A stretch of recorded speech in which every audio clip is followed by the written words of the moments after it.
of depressing. I have lost I've lost all of my like drive to upgrade my account. Reading this, I actually think I don't value my account anymore.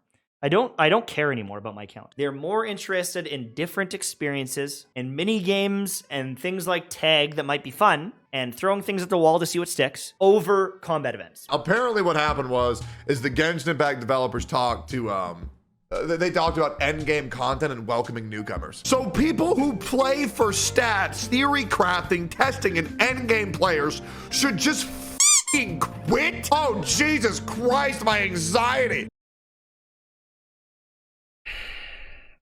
Okay, this is my take on the whole controversy. I might be a little late to the party, but I wanted to do some research before I give an educated opinion.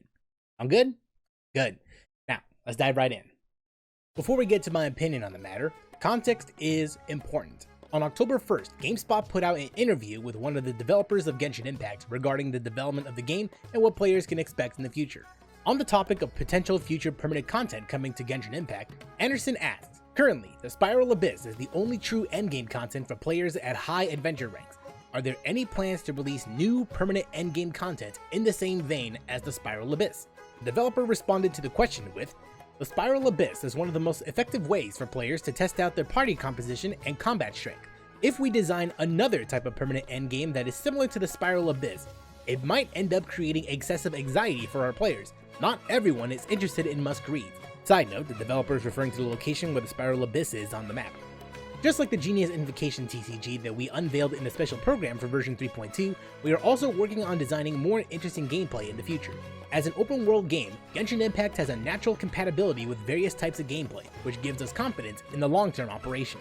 For most hardcore players and content creators, they take one good look at this article and they think to themselves, the worst has happened. No combat-based endgame content will ever make it into this game. Ever. The end is nigh. Retreat to your bunkers, for the apocalypse approacheth. My favorite content creators and everyone on the internet says it's the worst thing to ever happen in gaming. So it must be true.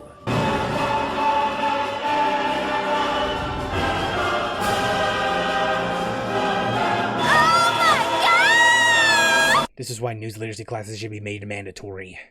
On the surface, this does make it seem like no endgame content will ever appear, but a few minutes of understanding how the interview is worded, one can tell this is nothing more than PR speak. Whoever wrote the answers to the interview questions were answering them in a particular way, almost like they were vague about what's coming to Genshin Impact in the future. Well, that's because they are. They have to be purposely vague about their answers because it gives them leeway just in case some developmental plans fall through. Let's say that Hoyo was asked if there were other traversal methods that could be in the game, such as vehicles or horses, and the devs answered yes. Anything that was said in interviews, even in passing, would be seen as a promise. It wouldn't look good on the devs if they're unable to fulfill it due to reasons such as technical limitations, a change of direction, or budgetary concerns, although I highly doubt the latter reason given how much the game makes in a given year. Take a look at this other interview question for reference. Aether and Lumine seem to get fun little accessories during certain quests, like a mask or a flower crown, but they can only be worn for short periods of time. Have you ever considered turning these temporary accessories into permanent cosmetics? The developer answered with, we've been discussing this question within the team and some other ideas similar to it. However, we don't have any news or details to reveal at this time. Not once did the developers say that there are no plans to add accessories, but instead, they are not ready to show anything on that front. There is something in the works. There are discussions being made within the development team, but they are not ready to share anything because it's either in the planning stages of development or it's too early to say or show anything. Think of it this way, announcing anything new in this interview piece wouldn't make any sense, since not many people are actively looking for this article aside from content creators that would raise awareness after the fact. Genshin Impact makes big announcements, special editions, or updates through the special programs or patch notes where more eyes are on screen. Wouldn't it make sense to announce accessories or other additions in one of those places? Ergo, going back to the quote, not once did it mention there won't be any combat-based endgame content, but only content that's akin to the Spiral Abyss won't be included as permanent content. On top of that, there will be new experiences Hoyo will provide in the future. Whether or not it will be in a similar vein as the TCG mode or something combat related is up to the developer. Okay, Bob Woodward, that's a nice well-written analysis you got right there, but where do you fall under? Do you want permanent endgame content or not?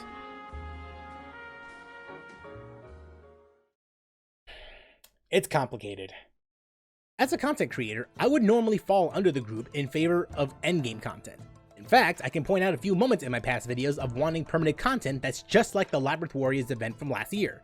But there was one game that came out earlier this year that made me change my stance on endgame content.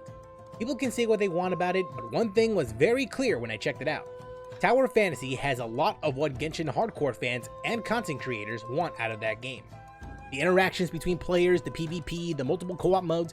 I stated in my first impressions video that these two games, while similar looking, cater to different types of players. From my perspective, Tower of Fantasy is an open world game that caters towards the MMO crowd, while Genshin is a single player open world game that just happens to have basic multiplayer functions. With that said, the reasoning behind the decision based on this interview is nonsensical at best. Yeah, I'm calling BS on that statement. Actually, there might be a reason why the answer is the way it is. As I was doing research, I've come to find out there is a possibility that the answers may have been machine translated. Think Google Translate or something similar. Some eagle-eyed fans pointed out that it's less about giving anxiety to players in a general sense, and more about not creating further power creep than what already exists. If that's the case, then this is what they meant by creating excessive anxiety. The last thing Hoyo wants to do is create another Spiral Abyss-like game mode where it's just another glorified DPS check, and they don't want to have their players feel pressured to pull from meta-based characters. A little ironic considering their business practices, but hear me out on this. The issue with the Spiral Abyss is the fact that it's a glorified time trial run where performance is based on how fast players can clear floors. Plus, the current reward system means that not everyone can get all 600 Primo Gems in a given period. Just get good, sure, but not everyone has the time or patience to build characters for hours on end. Doubly so for casual players, but we'll get to them in a bit. Based on that, I can almost understand where the devs are coming from. In the more recent events, the Primo Gem rewards are usually doing the bare minimum, and anyone who wants to complete events through higher difficulties will receive Mora and other consumables. So their messaging regarding creating less anxiety towards their players are consistent through their various events. The same goes for their character gameplay designs.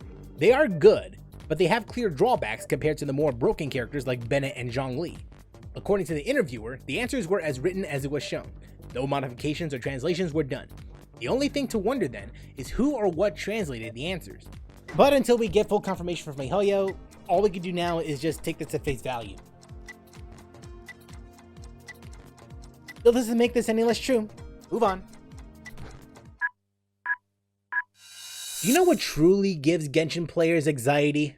Missing out on event-specific story content, the current state of artifact grinding, losing their 50/50s on wanted limited-time characters. I can't begin to tell you how it would feel losing out on arguably one of the best limited event stories in Genshin. Hell, I can't even tell you how anxious I get when leveling up artifacts not knowing if they'll turn out great or absolute trash. I'm that guy who saves up a lot of Primo Gems as a BP Welkin player for months on end, and still wondering if I have enough wishes to get the characters and weapons that I want.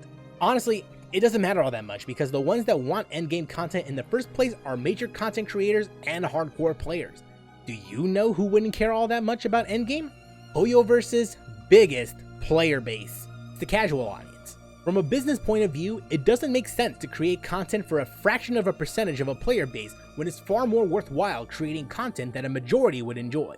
I'm not saying that everyone asked for a permanent trading card game mode, but what I am saying is that it makes sense from a business perspective to create content that a majority would enjoy.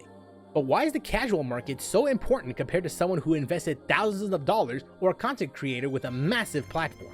Well, just because the voice is louder than most, it doesn't mean it holds that much weight compared to the masses. Even if one of the biggest Genshin YouTubers were to create a poll based on Spiral Abyss engagement, we're still looking at a fraction of a fraction based on how many players are actively playing in a given month.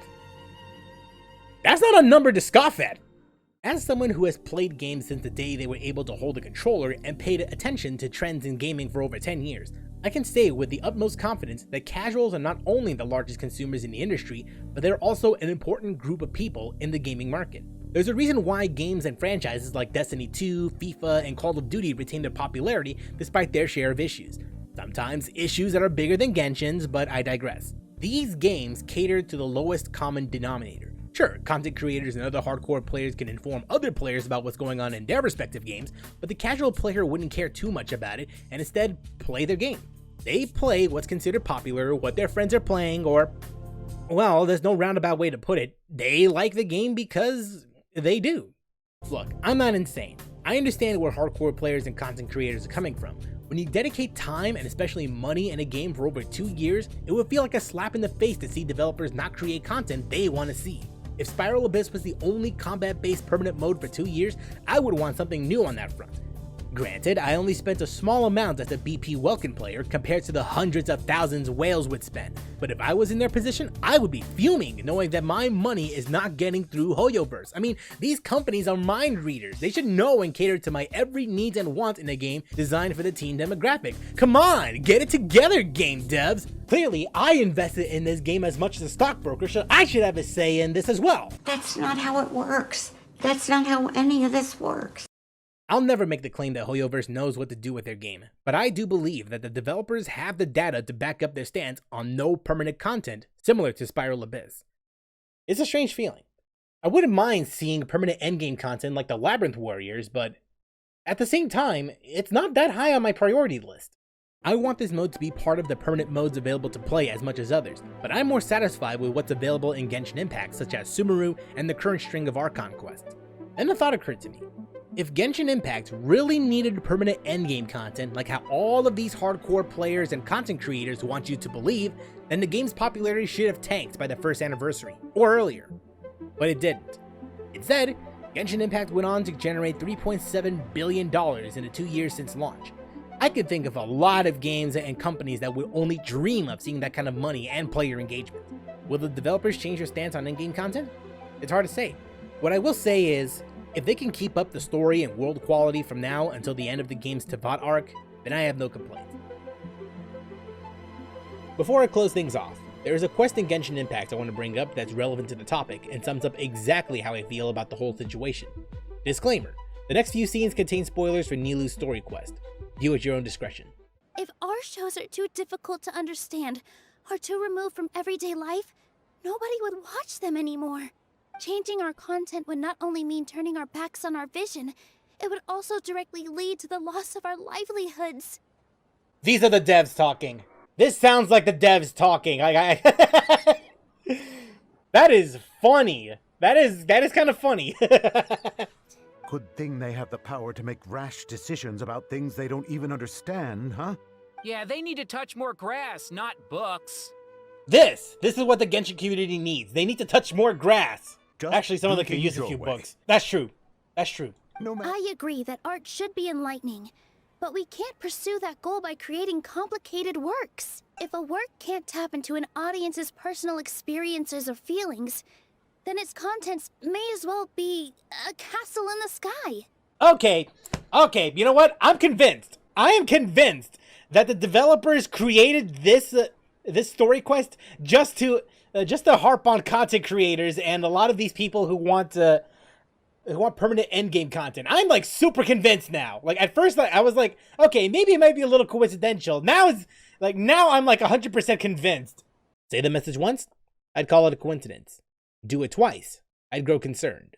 3 times or more, that's when I stop believing in coincidences. Creating and maintaining an artistic vision is in itself a dying art form in modern gaming. I've witnessed it myself in other franchises that lost their way. Twice even. Yes, critical feedback is important, but understand that this is Hoyoverse's baby, and they'll do what they want with it, either from a creative or a business perspective. If people are willing to defend From Software's difficulty level in Soulsborne games, I believe Hoyo should receive the same level of support regarding their stance on permanent endgame content. Let me put it this way. You're a well-established author. You're creating a story that you consider a passion project, a magnum opus in your eyes. There are some details in said story which are absolutely necessary for either a character or a plot point in your point of view, that a vocal minority don't agree with. On one hand, you choose to change the story to suit the needs of a fraction of your fanbase and compromise your original vision. On the other hand, you stick to your guns and retain the original vision of said story.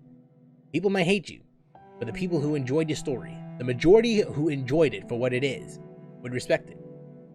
Simply ask yourself, do you change who you are to appease the minority, or do you stand your ground?